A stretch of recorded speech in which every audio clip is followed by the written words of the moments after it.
I'm in awe of Noval Nacional. I always have been. I probably get to taste it more often than most people here, and so it's almost an embarrassment of riches to taste it again. Because the Nacional has a curious characteristic, which is that it just decides to be great when it wants to be great, and when it doesn't decide to be, there's nothing much we can do about it.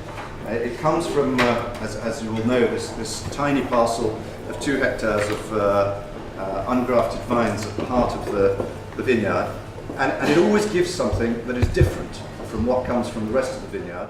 I think we tend to talk about port as if it was in a category of its own, and of course it is in a way, but I think the problem is that we think of it almost as something apart from wine. We don't think of it as quite the same category, and it's just great wine. And Noval, and especially the Nacional, are the very greatest wines that I've ever tasted, and it's just thrilling to taste the vintage and the Nacional together, to see the differences between the two, to see how they're evolving since Christian took over 20 years ago now, and just such a rare opportunity to taste the two together.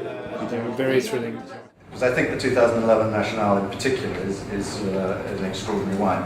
But I think the same about the 94 as well, so I think it would be perfectly alright to finish on the 94. But the 2011 vintage Quinta Noval, I think is a great Quinta Noval vintage, but I do think this is an outstanding Nacional.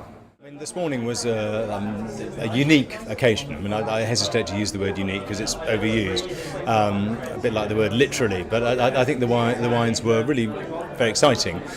We actually had a bit of a scoop this morning in that we saw a not yet released vintage of Nacional.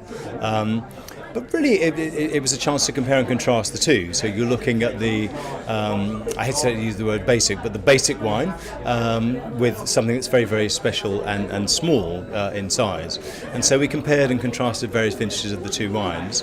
And we had pairs in most cases, which is really interesting. So you can actually see whether 11 was great, whether 2000, which I thought was underrated, was rather wonderful, and whether 94 was possibly slightly overrated, and whether 97 was as great as everybody said, and I think it was. So it was a fascinating insight into two different wines, one of which is a smaller part of the other. It's a bit like a kind of Russian doll in that sense.